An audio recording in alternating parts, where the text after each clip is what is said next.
I have a question for you. What would you say is the most important part of getting a professional sound in your mixes and productions? Is it your DAW? Is it your computer, your laptop? Is it your studio monitors, your speakers? Time after time when doing research in this department, I heard people say one thing. It's your listening environment. A treated, well-balanced room is regarded by top engineers as one of the most important, if not the most important part of your setup. But there's just one problem. We don't all have professional studios. We don't all have the money, the know-how, or the time to properly treat our rooms. I know a little bit about that. Well, there's some cool new alternatives to this, and I want to talk to you about it in this video. So come on in and join me.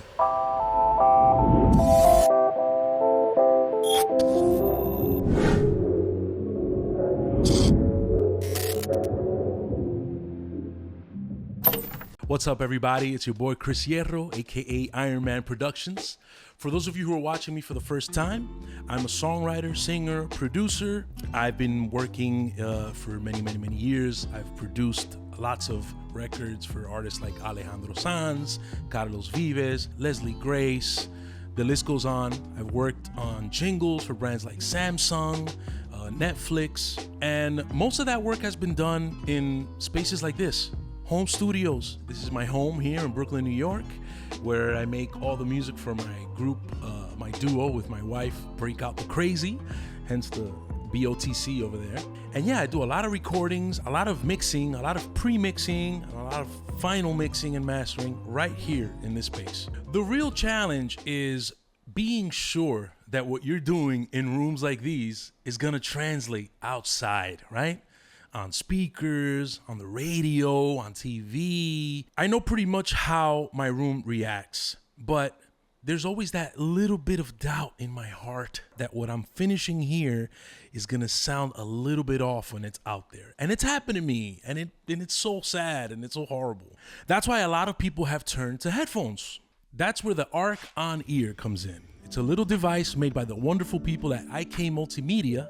Here it is. This is the case. This is the size of this thing. You could bring it with you everywhere you go. Basically, you could take this, plug it into your laptop, and then you could plug your headphone into it and get more accurate listening in whatever environment. I'm gonna tell you all about this little thing. I'm gonna tell you how it works. I'm gonna tell you how I've been using it and whether or not I like it. Come, let's check it out. Let's go over here. I just wanted to let you guys know that this is not a paid sponsorship, but IK Multimedia did send me the ARC on ear. I was put in touch with them by my friend, the incredible keyboardist David Alastre, and he was so gracious as to tell them who I am and what I'm doing. And I just got back from being on tour with Alejandro Sanz for 2 months in Spain. And so it was the perfect time to try out the ARC on ear. I mean, I'm literally on the road going from hotel room to hotel room. I'm changing my listening environment from day to day, and I'm still having to do work like music production and even some mixing. That's the really awesome thing about this, that it's so small and portable. So let me just run you through what happened. You know, I got it open. I was super excited to unpack this thing, and I was pretty amazed by how small the package is, honestly. I mean, I can't believe that we have such powerful technology just in the palm of our hands, you know? So that's one thing I really like about this off the bat. And I got going with it. It's a really sleek design. It's really fresh. It has just these 3 little buttons and this one big knob.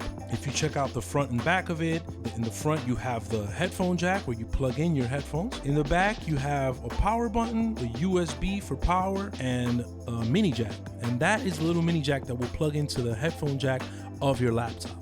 In the box, you get a little paper that has some QR codes where you can scan and get the manual, and you can also download the installer for the app, because this is an app that you will be installing on your laptop. It was a little finicky getting into the installation of the program itself. It wasn't as straightforward as I thought it would be. I went on there and for some reason the link didn't work, so I had to kind of find my way to the installer. When I finally did, it started downloads pretty quickly. They always recommend that you register it, so I did that. I went on the IK Multimedia website and I registered it, get the latest drivers, whatever you got to do. When you finally install it and you get it open, you get to see this page, which is really dope. It's very simple and I like that. You don't have a ton of of pages. You don't have a ton of menus. It's split into two halves. The top half is a graphic equalizer, and on the bottom, you have the calibration section, the studio simulation section, and the virtual speakers. Now, if you look at the ARC on ear itself, you see that it has a big knob, and then it has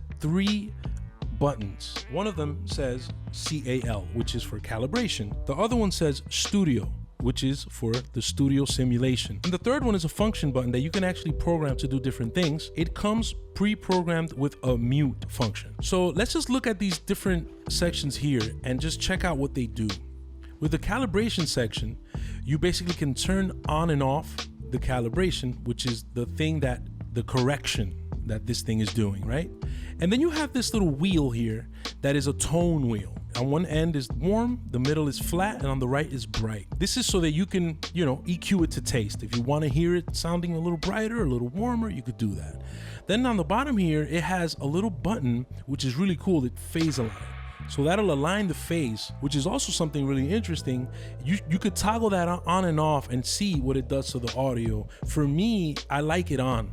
For some reason, I just feel like everything just opens up in a really cool way. Next over, we have the studio simulation section, which basically allows for you to play with the width of what you're hearing, helping to emulate the sound of a studio. So you have here this width section. You could spread it open. You could close it down a little bit as if you were sitting in front of a pair of speakers. Then you have this ambiance button down here, which further adds a bit of space to the sound to make you have that effect of being in the middle of a room listening to 2 speakers. Over on the next side, the virtual speaker section, you have a selection of presets for speaker sounds. Anything from the Yamaha NS10s to some different models of NS10s, 80s, 90s. You have the Rocket speakers. You have some hi-fi bookshelf speakers, some like Atom type speakers. You have some actually like speakers from a 49-inch flat screen TV, like one of these little small portable Bluetooth things like the JBLs. You have 5-inch active studio monitors, kind of similar to the ones that I have here in my studio. Like I mentioned, like Atoms, Genelecs, a bunch. Look at that. They even got like the cool professional studio speakers, Focals. They have modeled pretty much every major speaker that you can imagine is used in a professional studio setting, and you could turn that on and off. I'm going to tell you about that, how I feel about it, how it sounds in a little while. And then last, we have the headphone model, which is where it's really important to this whole thing, and it's where you will go and select your headphone. So if you see here, you click on it and you basically have tons of headphones from different headphone manufacturers. All the major ones and even some not so major ones are on here. For me, I have the Sennheiser HD600s. I went looking for them. I found them. I was very happy that they had them. Once you select your headphone, you're going to see that the graphic equalizer changes. Now you're going to see a blue line and a red line.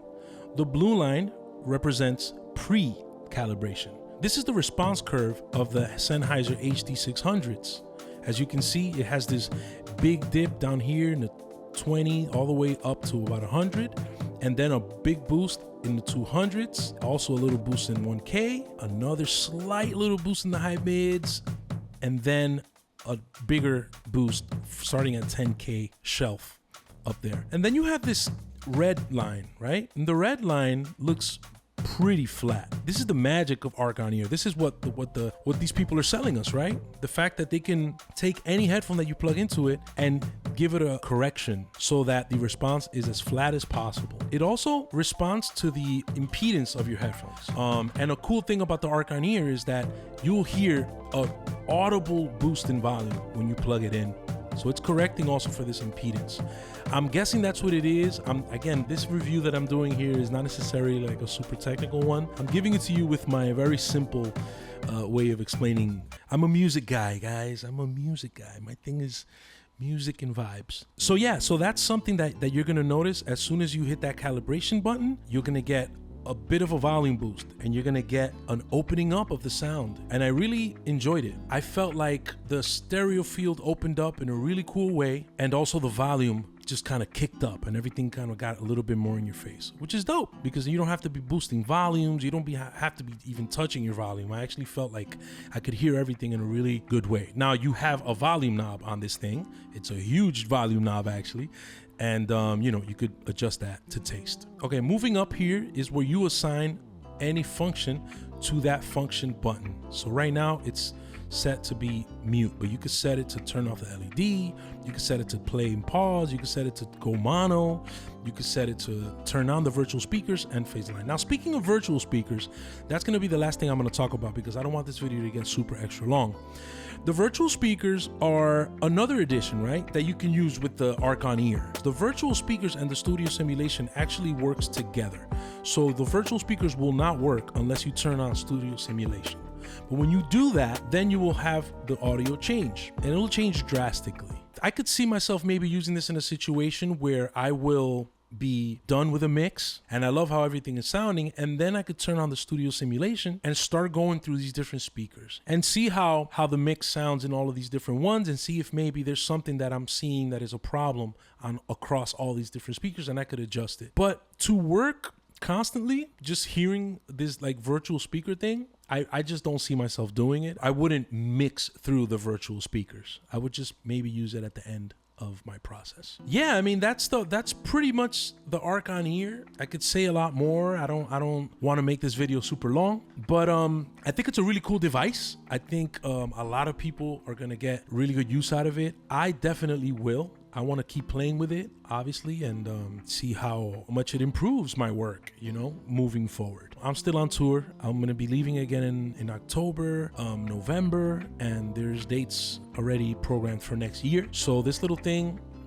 is gonna be with me, and I'm excited to use it some more. So yeah, that's it. Thank you guys so much for watching. If you like this kind of content, if you want me to be doing more of these kind of reviews, let me know in the comments below, because I know that my channel's a little bit all over the place. But I am a producer and I do mix and master records too, so this kind of thing isn't necessarily outside of my wheelhouse. Thank you guys for watching. Stay tuned. Make sure you subscribe. If you like the video, push like, share it with your friends, leave any questions that you have, any comments that you have below, and I'll see you in the next one. Thank you so much for watching.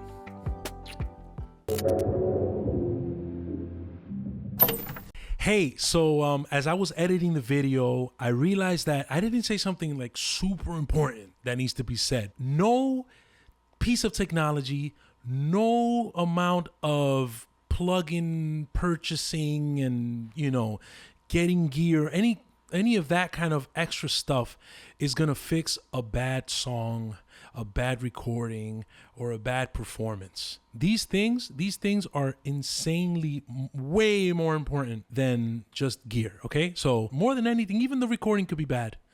A good song, good production, good performance. Those are the most important things, okay? All this other stuff is an add-on.